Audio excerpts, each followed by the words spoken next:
Angelic Williams intrigued me with her vast knowledge of so many different things, including what credit really is and Hmm. access to funding, but also she is an architect and Hmm. has also been featured by some notable magazines, including Forbes and others. She's now the product guru at a new company, which I'm so excited about because it's going to make my life easier. And so millions and millions of other people too. So let me welcome Angelique Williams to the show. Angelique, how are you today? I'm good. Thank you for having me. Yes, yes. So glad you could join us today and your many experiences with launching rockets and startups. Angelique is a perennial entrepreneur. She's a person who's gotten herself deep into a lot of very important things. And so let her introduce herself to you so that you can get to know her a little bit. Just what things are you most proud of, Angelique, that you've accomplished over the many years? And then we'll get to your new endeavor, which is I really want to get to. We're going to cover that in great detail and help other people learn about it. Yeah, Yeah, absolutely. about Thank you, you your again. Thank you for having me. welcome. What are the most, it's actually funny. I was just talking about this last night, oddly enough. But what I'm most proud of, it's going to sound crazy, but honestly, living the tale to tale. Yes. Entrepreneurship is not easy. It's not for the weak at heart. It's a hard, to say the Mhm. least.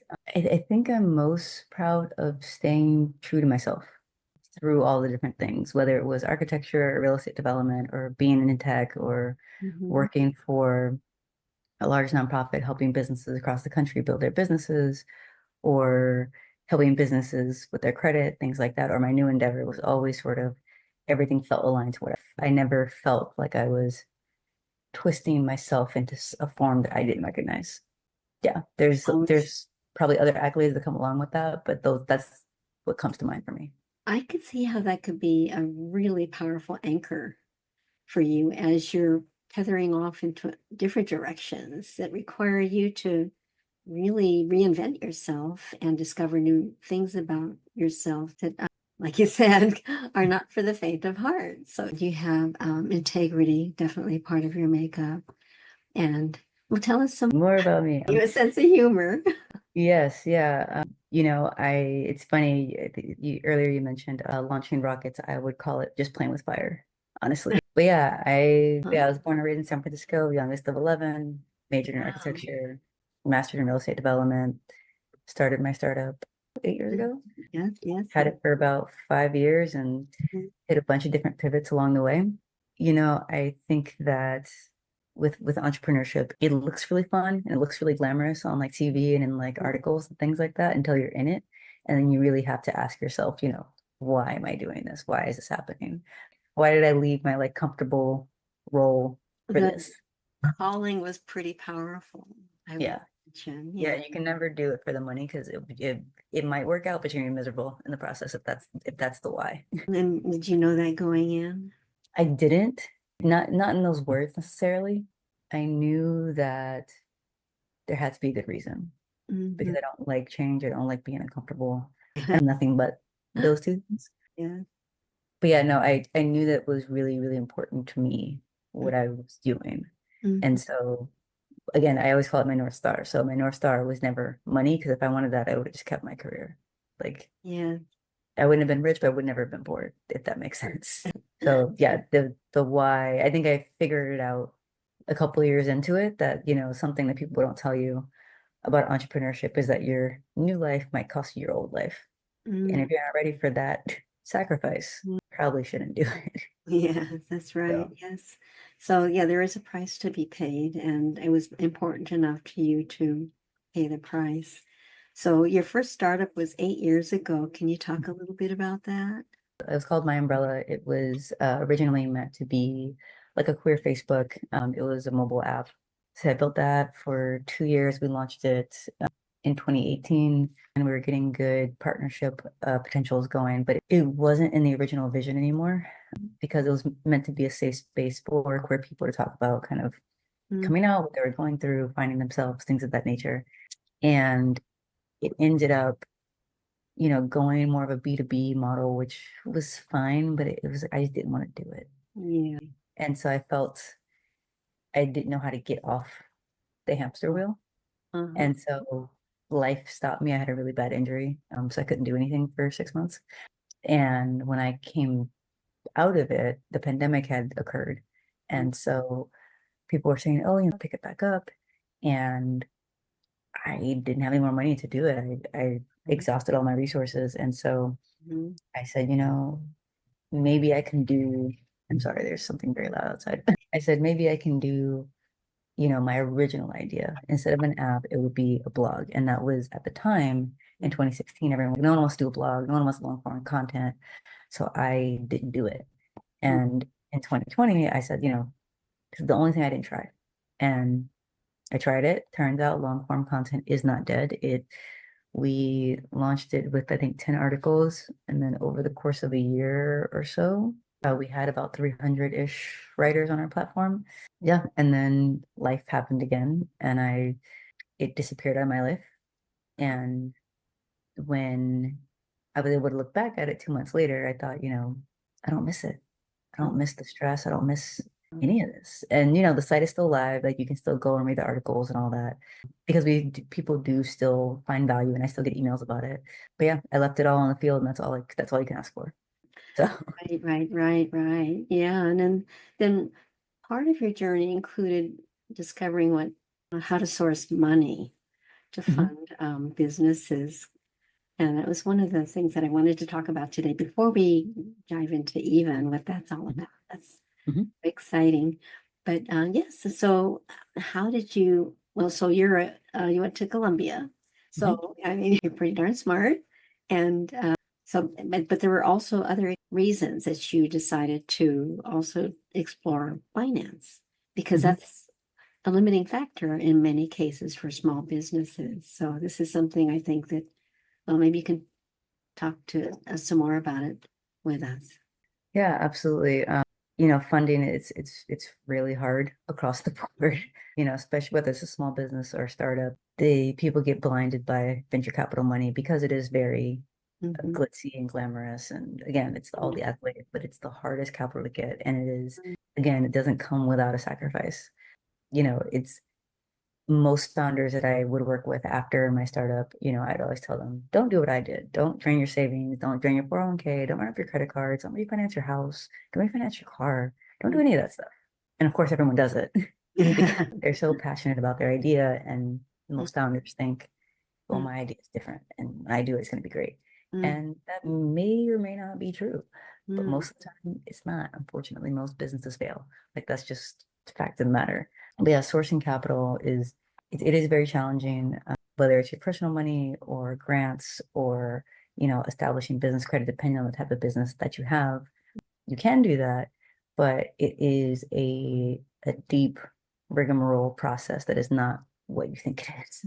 Right. It's just, you know, most business loans, most business credit cards are all tied to your personal credit.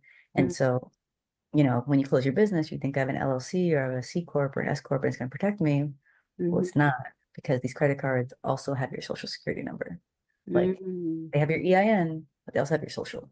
So they Mhm. can't be dead. The socials, you're still alive. That social is alive. So they're gonna come Yeah. after you. And most people don't know that. And so yeah, digging into the finances of business and how people can actually grow like a Fortune 500 company was really important for me to understand. Yeah. So, okay, talk us through that. So, what is the difference? There's credit, corporate credit, and Mhm. business credit. Yes. Or So maybe you can help us draw the distinction. yeah, so there's personal credit, there's business credit, and there's corporate credit. So personal credit, we all know Mhm. it's that 350 or whatever it is, 350 to 820 Mhm. scale. It doesn't make any sense, but that's the scale that we live in.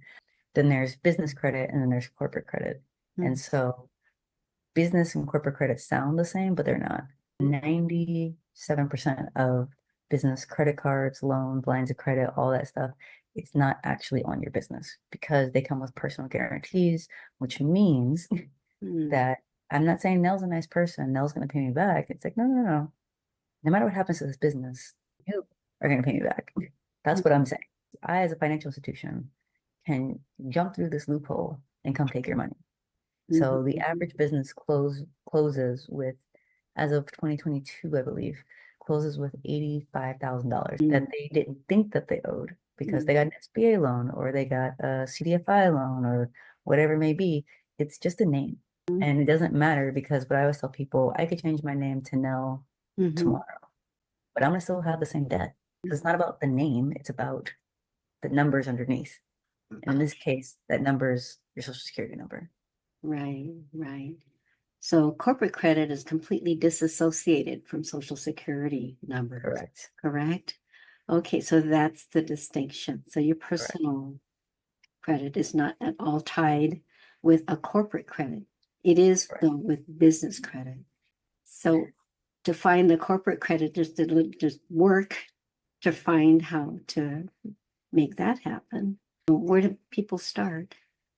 Yeah, so you start with having your business registered with Dun& Bradstreet. They're the main business credit bureau. You can set your profile there.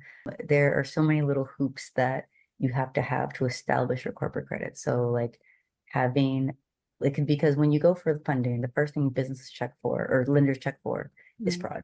And so basically you have a professional email. You can get denied funding just for having a Gmail address. Your address is a PO box or a virtual mailbox, automatic denials, because in their minds, it's not a legitimate business. They need a physical location. If you don't have one, if you get just mail service at a co-working space, that works fine. Because if they look up an address and they, again, it's a UPS store. Yeah, They know that doesn't work. So a shared office space, right. Versus a co-working space, they know this is a place of business where multiple businesses do work asynchronously, and that works. It's a very archaic system. It doesn't matter that we're in 2024. Most of these companies operate as if it's 1982, so it doesn't matter. And your phone number, if you have a Google phone number or a Ring Central phone number, also automatic denial. It has to be a registered 800 number, registered with digital 411. It still exists. No one uses it anymore, but you do have to use it and be registered because they're going to look all these things up, and these are underwriting criteria. So these are the first steps. After that, you get into tiers 1 through 4, which is how corporate credit works. So tier 1, like Uline and Granger are great examples. So, you can spend $50 with them a month just to get your credit to start building. And then from there, you get into the second and third and fourth tier. But again, it's a process. It's not hard. It's just really hitting to know who actually reports and who doesn't. And they don't have to tell you because corporate credit, business credit and corporate credit aren't regulated. So it's not like consumer finance where there's tons of protection for the consumer.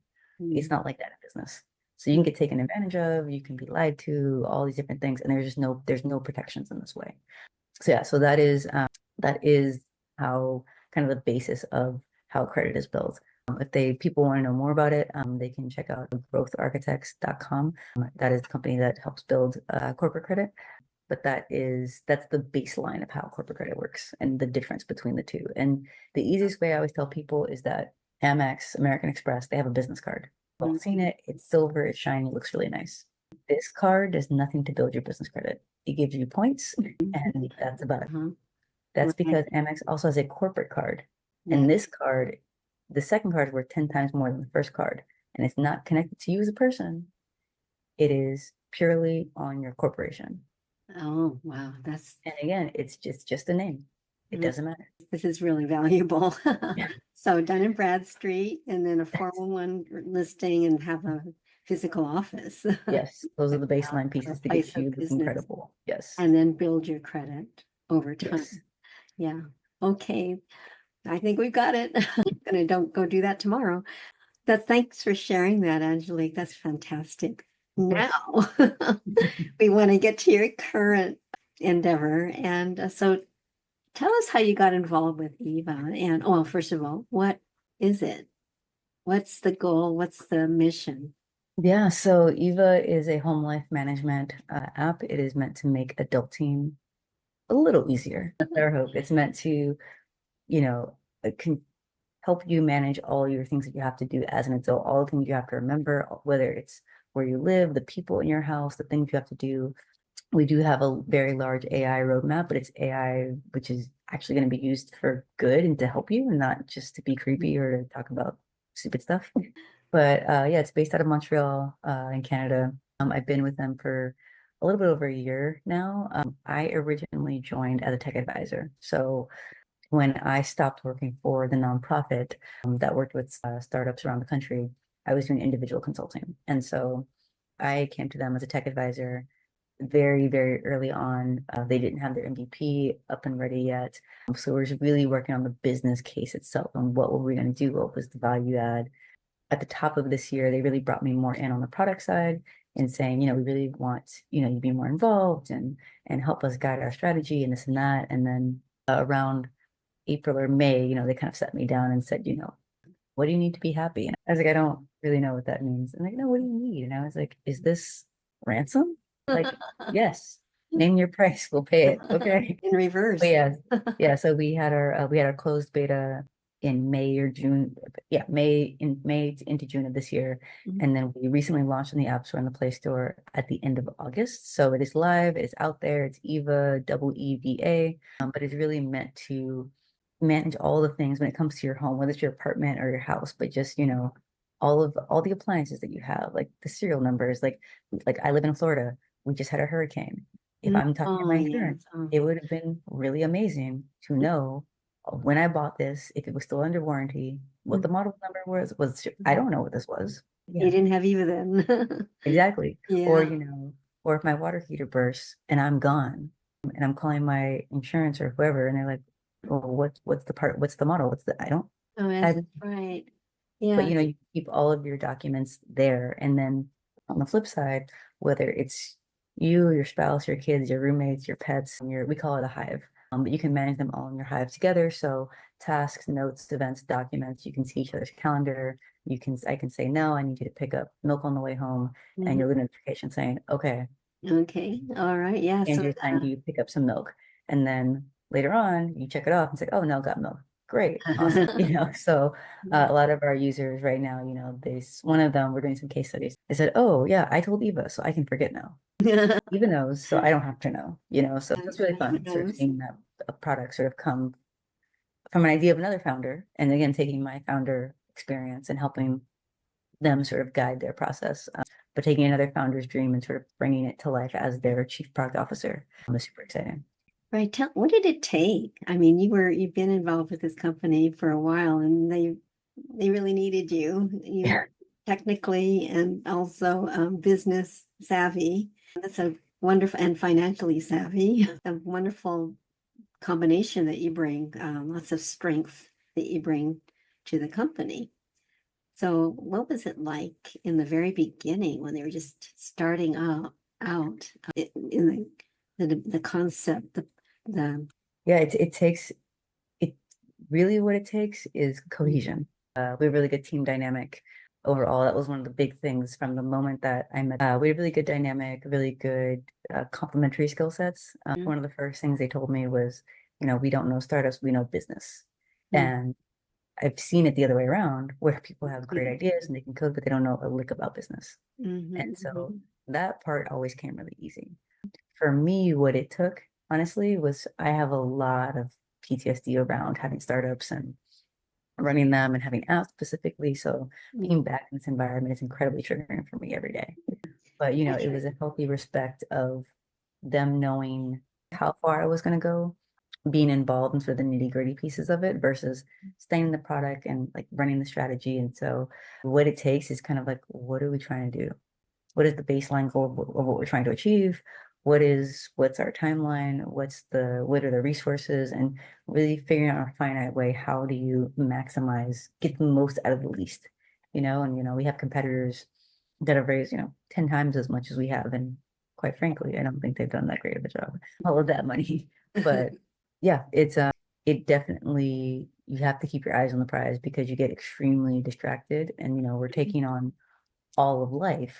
That's the ultimate scope creep. And so my number one job is to keep ourselves out of the product. Unless it is user validated, our opinions don't matter. My opinion does not matter. There's plenty of features that quite frankly, I don't agree with. But the Mhm. users ask for it, and that's what they want. So yeah, very client customer focused. They Yeah. have a lot to say about how the hive gets built out. Yes. Whether or not it's practical for them, or even if they'll use it, if it's Yeah. that useful for them. So is this all bootstrapped? Is the company bootstrapped, or is there money from other investors in it? Yeah. So the And company to raised me, a year seems like a really short runway for this company to yes. get up. So I came in a year in. So the company's been around for about 2 years. Okay. But we recently closed our round, our pre-seed round at just around $2 million.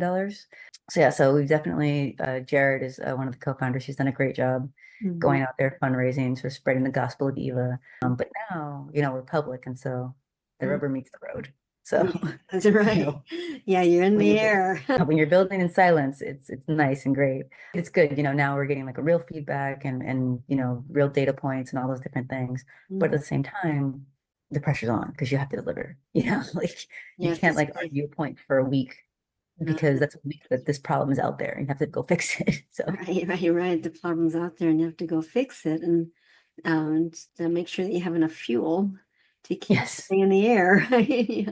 yeah, And keep it's a subscription based model, is it not? yes. Mhm. Yes, currently our open beta is free for anyone to try. But yeah, we will be launching it at the top of next year. So our subscription model, to be clear, it is family based. So Mhm. you can have up to 5 people in your hive.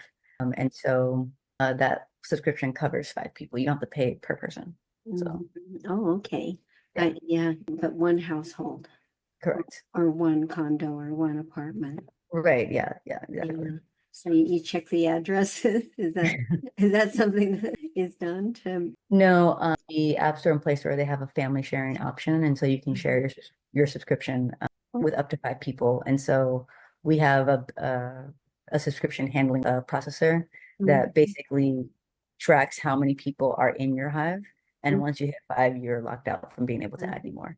So no, we don't need to track all that stuff. Right, right, right. It's just who's ever under the main account. And so it's the main account holder, and then there's 4 accounts that you can have underneath that. So, and our back end tracker knows all that stuff. So, Okay, cool. Yeah, well, that's very impressive. So there is an app, and mhm. that's the main engine, correct? And then, but Yes. is there also a laptop, desktop, tablet version? There will be in the future. We And know that there's a big need. A lot of people, again, when you are, but it's also important to know what you're not.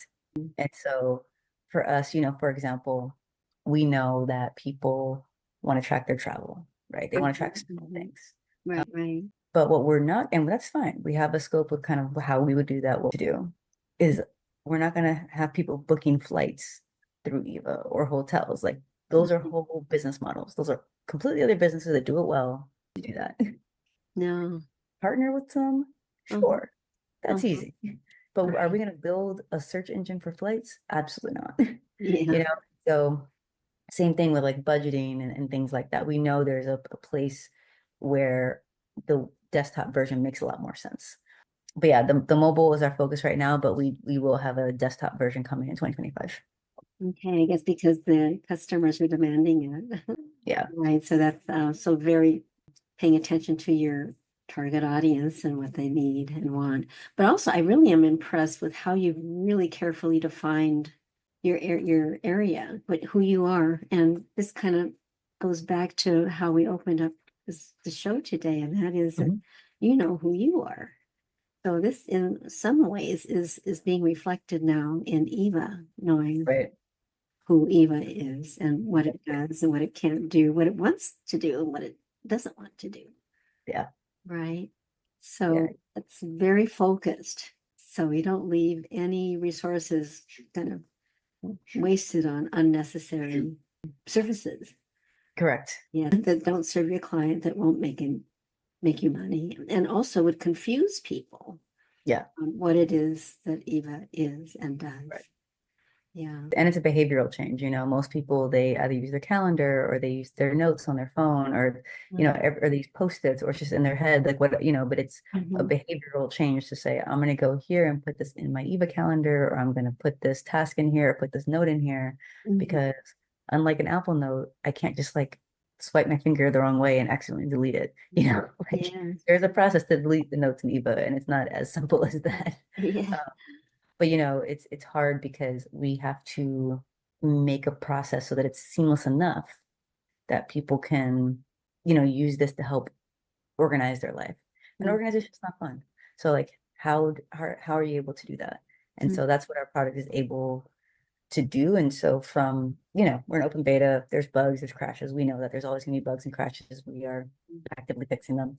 But, one of the things that we have always received high marks on, even in our closed beta, was that the product itself, it does not look like Google Drive.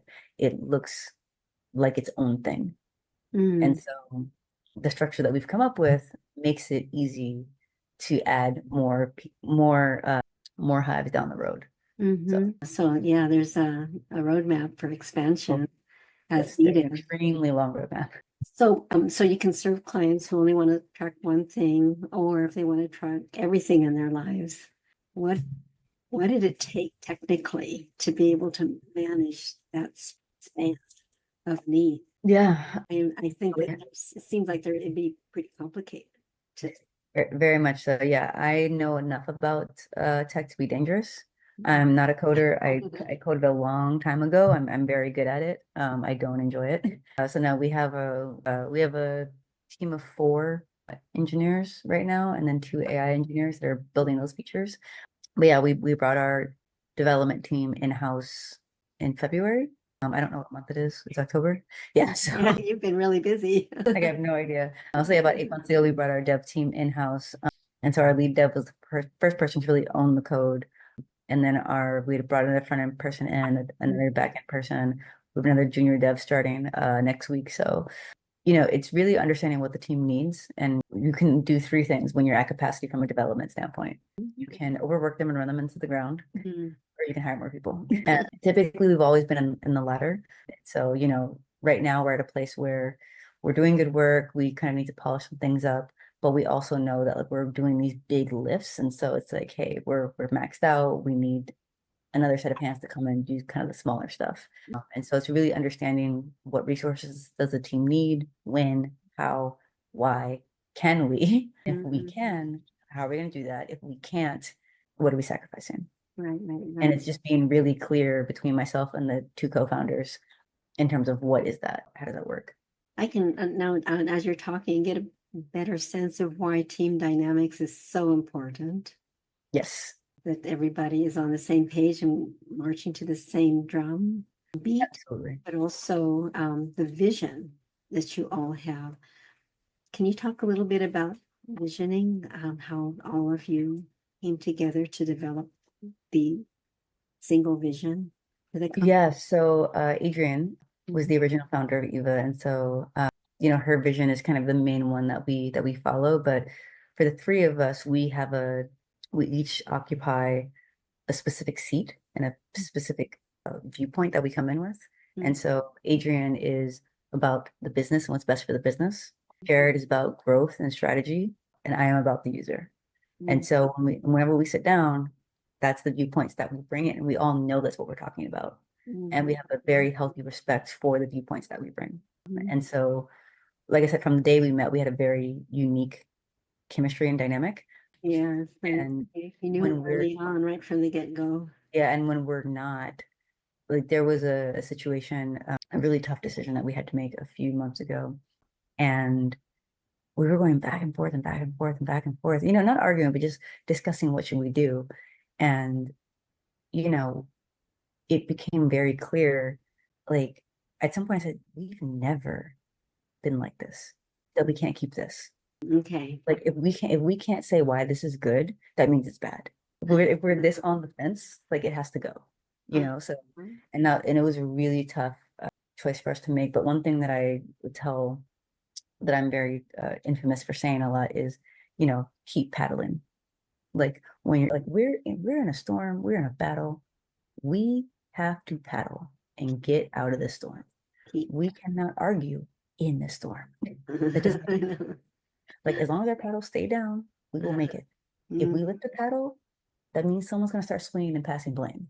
And then we're going to die because we're fighting in a storm. When we're out of the storm, we can look back and think about what happened and how do we fix these things so we don't end up here again. But in the storm, I don't care who's wrong.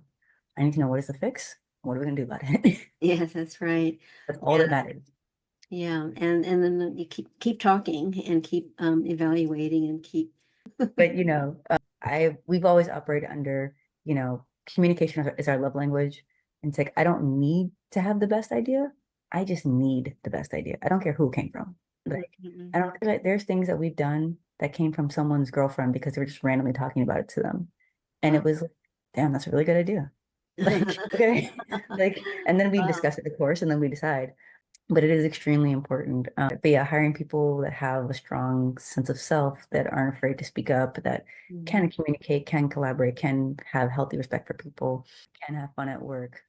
Everyone has a moderate to severe corporate PTSD. And so we work really hard to not have that culture. So for example, if you go on our Instagram, our social media person just posted like our bingo card. Because 3 weeks ago, she randomly decided to make a bingo card for our team meeting, which features like common phrases or actions that happens in our meeting. And she had maybe 7 squares filled, and she's like, I need help filling this in. So everyone was typing like, different items. And so, 2 weeks ago, we all thought we were going to play and it wasn't ready yet. And so everyone was like, where's the bingo? Like, I don't want to talk to you guys. I want to play, And so last week we got to play bingo for the first time, and like you could see everyone was like listening, and just like you could see when someone got a square. And so, things like that just make it fun, because work is work. It sucks. Like, everyone just wants to be rich. Like, let's be real. No one wants to work. Everyone wants to have money and do whatever they feel like doing. So it's like, hey, we have to wake up and be here. So let's have some fun while we're here. Right. Yes, and I was talking with someone earlier today, and who reminded me that smiling releases, eases the brain so that it allows new ideas to float in. So having fun together opens up to before that may not have been able to penetrate Exactly. thoughts until you laughed or until you smiled, right? Yeah, it's weird. Yeah, but it definitely helps for sure. Yeah, and like you said, being an entrepreneur is tough. So having these moments where you can kind of let loose and release are very healthy for in a high pressure situation. Yeah, it's very helpful. Businesses often find themselves in. Yeah, keep paddling. Yes. Wow. So what an accomplishment it was to launch in August this year, right? And now it's going to go. You're going to take it to the next step. You're out of beta in January, I think you said, right? So what does that mean to be out of beta? That means that we're working on right now. Okay. We have a very large marketing budget. A large ad push, yes. So Yes. the world will know.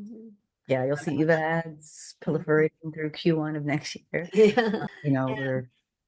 We have a lot of PR pushes that we're doing, things like that. We will officially be at CES, the Consumer Electronics Show in Vegas, which is 150,000 people that go to that. Yeah, I don't know if I will be there, but they will be there. Adrian will be there. But we will be at CES, and the news is that we will be launching at CES. That's what that means. Okay, that's exciting. High pressure. So right now we are definitely focused on just getting everything tight, right, working, and having a good showing at CES, because we're hoping for something similar to Twitter launching at South by Southwest. So, but that only works if it works. Very exciting. So there's some heavy testing that's going to be happening between now and then. Yes, yeah.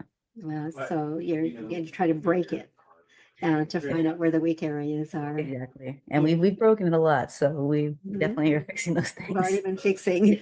So you've got maybe the major areas. Yeah. So we're going to be able to find you on Instagram. Are there other channels that we're going to be able to find you at? Where you're going to have ads? Where I'm going to have what, sorry? Yeah, any ads or have influencers? You want to have That a is a little great party? question. I don't think we'll have a party yet. Not Mhm. yet. It's coming, believe me. But yeah, no, all of our socials are hi dot Eva. So that's all of our, Instagram, LinkedIn, Mhm. Pinterest, TikTok, Facebook, all Mhm. those things. But primarily it's all Instagram, or sorry, all social media pushes. You'll see some articles going out. But yeah, definitely look out January, February, and definitely into the summer months. Like Eva will be coming in very. You never know. There may be some podcast sponsoring in the future. Who knows? There's a lot of things Oh, that we can do. yes. But I stay in my lane. I don't hold the checkbook, and I don't run our market. So Right. Well, actually, I take that back. You may also even see a commercial because we are filming that. I don't know mhm, what the mhm. distribution channel is for that, but I know that we're doing that. You shoot it once, you can use it multiple times, right? Exactly, exactly. So, Yes, this can be evergreen for you. yes, Wow. So, when what are you looking forward to? I'm looking forward to seeing, I get like for me, all the usage, like what are people actually using? Like, because for me, again, my job is to validate did we build something they want Mm, and what's next on our roadmap. So for me, it's seeing the validation that people are using it, that they're seeing value and like understanding where are they going, what mhm. buttons are they pushing the most, so we can then double down on those and make those experiences even better. And honestly, I'm just looking forward to building more cool shit. Like, if we can get past that, we have Right. a lot of Yeah. cool things down the road. So that's all I really Right. want to do. Yeah. And increase the adoption of it and then have Yeah, people share it with and that's a great model too. If since every subscription can have 5 people on it, right. I think that's a strategic move on your part to Exactly. increase adoption. Exactly. Because, if you have 5 people, I'm just gonna say it's $20. But, if I have 5 people, I'm paying $100 a month for this. Like I might use it, but again, that puts all the pressure still on me. Mhm. Everyone can be on it and be using it and validate its usefulness and have it help them in their lives. Yeah, for sure, for sure. That's so exciting, Angelique. I'm really excited for you. So it's been a 2-year runway, Mhm. and now there's this. It's been a struggle this whole time. Yeah, it's just Slow it's a in the lot. beginning, during the conceptual stage, Mhm. and also proof of concept, Right. right? Making sure that it is something that has market power, is Mhm. marketable. There's a demand for it. And so there was all of that. Then the design Mhm. of the app, and it's uniquely its own. It's not doesn't look like anything else out there. Right. I'm sure it's very user friendly because you're very attuned to what people need, and also you have a tech. Even though you don't program, you do understand how it can be Right. leveraged. And then there's an AI component in it now too. How does the AI Yes. work inside of it? Yeah, so currently, we know that data entry is a big part of, it's a big cumbersome piece for adoption. Like no one wants to sit there and type in these numbers. They might type it wrong, so, we have these scanners where you can go and you can scan the stickers on all your appliances and it'll pull it in and fill in the fields for you. Eventually, we have a chatbot assistant that we're calling Beava, again, because digging into or leaning into the bee and hives and all that stuff. So Mhm. Beava Mhm. is the Nice. assistant that will be the assistant that lives inside of Eva. And so it can be anything from customer support to you can say, "Hi, my name is Angelique. I'm 35. I live with so and so, and I want to cook 3 times a week. I'm kind of like a below average like chef, and also I'm allergic to beets. Never give me beets, you know." And then it will give you recipes based on that. And Mm. the idea is that then you can then take that and say, "Oh, do you want me to make a grocery list for you based on what you just said or based on this recipe?" Yes. Oh, thank you. Or, you know, in the future, things like, "Oh, you're supposed to pick up milk before you came home." If Mm. Eva's tracking your location, let's just pretend that you opted into this. If Eva's tracking your location, it can say, "Hey, I noticed you're like 5 minutes from home. Did you get milk?" It's like, "I did not." Let me turn back around. Before I go home, I go to the store and get this. And so that's the idea. It's meant to be proactive. It's meant to be there to help you actually make your life easier. So Mm-hmm. something that I really want to do is having like sentiment analysis for your schedule. So say after every event, everything on your calendar it asks, how do you feel after this? And it's like happy, medium, sad, whatever. And Mm-hmm. then like over time, it'll say, hey, I notice that when you have this meeting, you're really low energy. And I think it's because you have 5 other meetings right before that, but this is the most important meeting.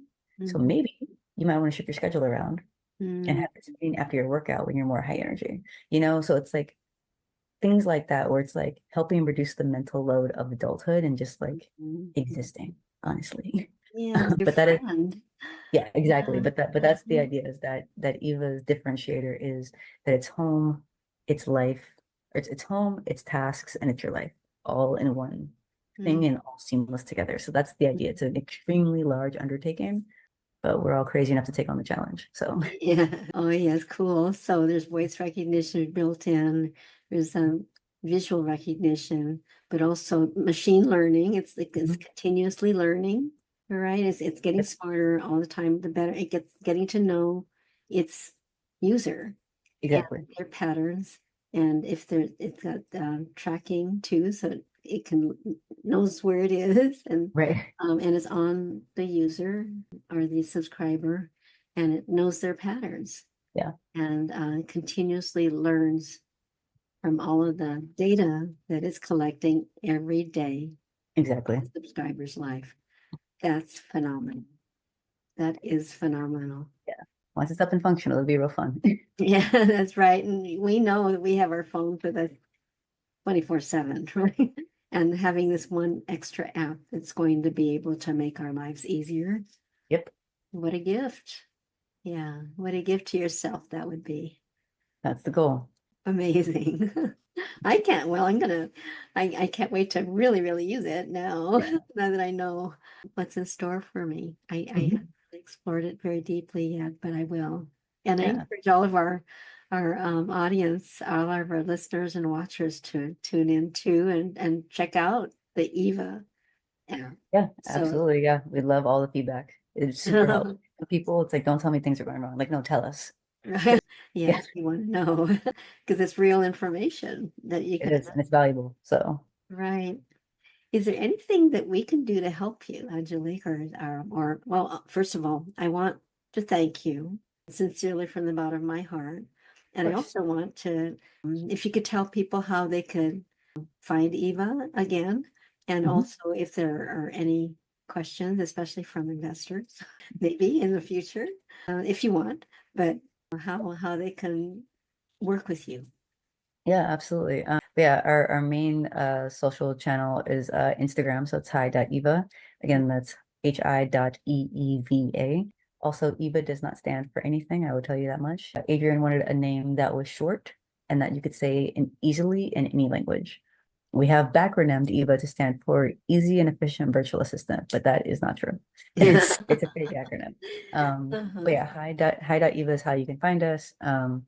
For investors, you know, anyone that is interested in AI or is interested in a B2B to C play, those are the people that we really want to talk to and get to know. Um, anyone that has an adulting struggle, anyone that has a use case, definitely reach out to us. Um, it can be at hi@eeva.ai is our email. So we're always here for feedback. You so much, Angelique. And Yes. yes, we'll be talking. You can give us a report later on how things. Yeah, absolutely. Yeah, catch me in a year and we'll see. All right, very good. So we'll have a sequel to this show. Yeah, and then I could tell you all the other crazy things that have happened. Oh, well, yes, I can't. This is exciting. You're a brand new company that's making headway, and I'm looking forward to your launch in Las Vegas. Yes, me Going, too. yeah. All right. Thanks again. Okay, bye. Bye-bye. All right, everyone. Just want to thank you all for joining us again today for this wonderful conversation with Angelique Williams. She's a phenomenal human being and a very talented woman. And do check out eeva.ai And check them out also on Instagram, hi.eva. Very good. So we'll see you next week. And our guest is going to be forward-thinking dentist who's going to talk to us about technology and dentistry. Thanks again. I wish you a very good week. Take care.